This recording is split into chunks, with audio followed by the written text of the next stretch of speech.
ওমা কানা লিনাফসিন আন তামুতা ইল্লা বিইজনিল্লাহি কিতাবাম মুআজ্জালা। কোন ব্যক্তি আল্লাহ রাব্বুল আলামিনের অনুমতি ব্যতীত মৃত্যুবরণ করবে না, এবং কিতাবাম মুআজ্জালা, তাকে যে সময় দেওয়া হয়েছে লিখিত সময়, কিতাবান লিখিত, মুআজ্জালা টাইমকে নির্ধারণ করে, সময়কে নির্ধারণ করে প্রত্যেকটা ব্যক্তির জন্য মৃত্যুকে লিপিবদ্ধ করা হয়েছে। ওই সময় আসা পর্যন্ত আল্লাহ রাব্বুল আলামিনের অনুমতি ব্যতীত কোনো ব্যক্তি কি করবে না? মৃত্যুবরণ করবে না। আলী রাদিয়াল্লাহু তাআলা আনহু বললেন, মৃত্যু হলো নিজেই ঢাল, সে যখন আসে কেউ তাকে ঠেকাইতে পারে না, আর তার যতক্ষণ পর্যন্ত আসার সময় না হবে কেউ তাকে আনতেও পারবে না। আল্লাহ রাব্বুল আলামিন আলো বলছেন, ওমা কানা লিনাফসিন আন তামুতা, কোন ব্যক্তি মৃত্যুবরণ করবে না, ওমা কানা লিনাফসিন, কোন নফস মৃত্যুবরণ করবে না, আন তামুতা ইল্লা বিইজনিল্লাহ, আল্লাহ রাব্বুল আলামিনের অনুমতি ব্যতীত কারোর মৃত্যু হবে না। রাসূলুল্লাহ সাল্লাল্লাহু আলাইহি ওয়াসাল্লাম মরে গিয়েছেন, রাসূলুল্লাহ সাল্লাল্লাহু আলাইহি ওয়াসাল্লাম চলে গিয়েছেন, এটা আল্লাহ রাব্বুল আলামিনের অনুমতির মধ্যে আছে। কারণ আল্লাহ রাব্বুল আলামিন একটা নির্দিষ্ট সময়ের জন্য রাসূলুল্লাহ সাল্লাল্লাহু আলাইহি ওয়াসাল্লামকে দুনিয়ার মধ্যে পাঠিয়েছিলেন। হ্যাঁ, আবার বলছেন কিতাবাম মুআজ্জালা, ওমা কানা লিনাফসিন আন তামুতা ইল্লা বিইজনিল্লাহি কিতাবাম মুআজ্জালা। কোন ব্যক্তি আল্লাহ রাব্বুল আলামিনের অনুমতি ব্যতীত মৃত্যুবরণ করবে না, এবং কিতাবাম মুআজ্জালা, তাকে যে সময় দেওয়া হয়েছে লিখিত সময়, কিতাবান লিখিত, মুআজ্জালা টাইমকে নির্ধারণ করে, সময়কে নির্ধারণ করে প্রত্যেকটা ব্যক্তির জন্য মৃত্যুকে লিপিবদ্ধ করা হয়েছে। ওই সময় আসা পর্যন্ত আল্লাহ রাব্বুল আলামিনের অনুমতি ব্যতীত কোনো ব্যক্তি কি করবে না? মৃত্যুবরণ করবে না। আবার ঠিক সময় চলে আসলে, নির্দিষ্ট সময় চলে আসলে, তারপরে সে এক সেকেন্ডও দুনিয়ার মধ্যে থাকবে না। অর্থাৎ দুনিয়াতে আসা চলে যাওয়া এটা আল্লাহ রাব্বুল আলামিনের অনুমতির মধ্যে রয়েছে। আর রাসূল অনেকগুলো চলে গিয়েছেন, রাসূল পাক সাল্লাল্লাহু আলাইহি ওয়াসাল্লাম, মুহাম্মদ সাল্লাল্লাহু আলাইহি ওয়াসাল্লাম দুনিয়া থেকে চলে যাবেন, কিন্তু তার মানে এই নয় যে রাসূল পাক সাল্লাল্লাহু আলাইহি ওয়াসাল্লাম চলে গেলে ইসলাম শেষ হয়ে যাবে। রাসূল পাক সাল্লাল্লাহু আলাইহি ওয়াসাল্লাম যে ইসলাম তোমাদেরকে দিয়ে গিয়েছেন, যে কোরআন দিয়ে গিয়েছেন, হাদিস দিয়ে গিয়েছেন, যুগে যুগে মুসলমানদেরকে এগুলো আঁকড়ে ধরে রাখতে হবে। তাহলে বোঝা গেল মৃত্যুটা একটা নির্দিষ্ট সময়ে আসবে। বুজুর্গরা বলেন, মৃত্যু একটা এমন জিনিস, কাফা বিল মাউতি হাফিজান, মৃত্যু নিজেই হলো মানুষের জন্য ঢাল, মৃত্যু নিজেই হলো মানুষের জন্য ঢাল। দেখবেন অনেক মানুষ অনেক বিপদের মধ্যে যাবে। মনে করেন আজকে আমি একটা বিপদের মধ্যে গেলাম, আল্লাহ রাব্বুল আলামিন আজকে আমার মৃত্যু লেখেন নাই, লেখছেন আরো 2 বছর পরে। তাহলে আজকে সারা পৃথিবীর লোক মিলে যদি চেষ্টা করে, আমাকে কি মারতে পারবে? পারবে না। কারণ আমাদের মৃত্যু লেখা রয়েছে কি আরো 2 বছর পর।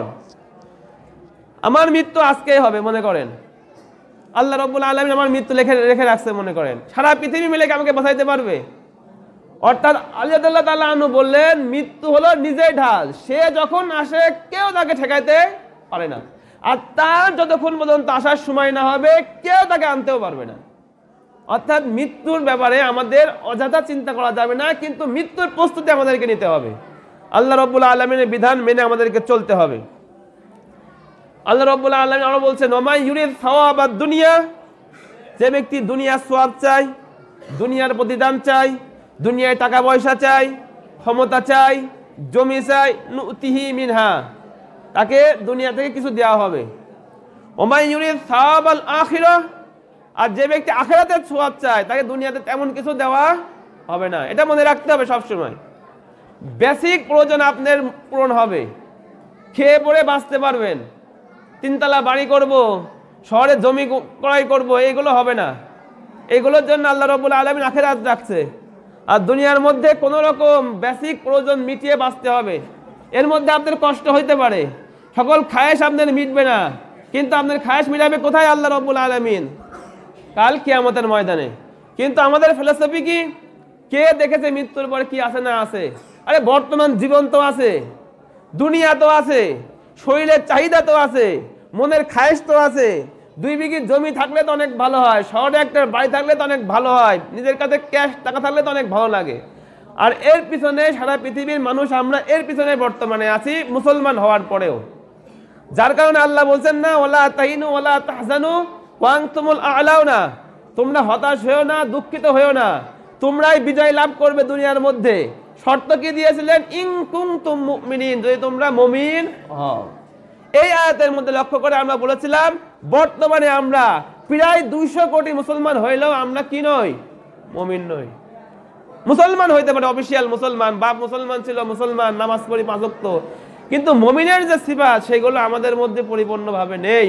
আমাদের মধ্যে দুনিয়ার খায়েশ বেশি, দুনিয়ায় কিভাবে আমরা বড় হব, দুনিয়ায় ভালোভাবে চলবো, দুনিয়ায় কিভাবে আমরা ডমিনেট করব, এই চিন্তার মধ্যে আমরা সকল সময় থাকি। আল্লাহ রাব্বুল আলামিন আরো বলছেন ওয়াসানাজিশ শাকিরিন, আবারও আল্লাহ রাব্বুল আলামিন স্মরণ করিয়ে দিচ্ছেন যে যারা আল্লাহ রাব্বুল আলামিনের কোরআনকে আঁকড়ে ধরবে, কোরআনের জন্য স্যাক্রিফাইস করবে, মাল দেবে, নিজে জান দেবে, আল্লাহ রাব্বুল আলামিন অচিরেই এই সমস্ত শুকরিয়াকারী লোকদের কি করবেন? প্রতিদান দান করবেন। তাহলে আমরা কোরআনের জন্য সকল ধরনের ত্যাগ করতে রাজি আছি তো ইনশাআল্লাহ? কোরআনকে আঁকড়ে ধরতে রাজি আছি তো ইনশাআল্লাহ? সময় আর নেই, অতটুকু কথা বললাম। আল্লাহ রাব্বুল আলামিন সকলকে মানার তৌফিক দান করুক। তারা পরে আসছেন সুন্নাত পড়ে নেন। আকুলু কওলি হাযা আস্তাগফিরুল্লাহ লি ওয়া লাকুম ওয়া লিসাইরিল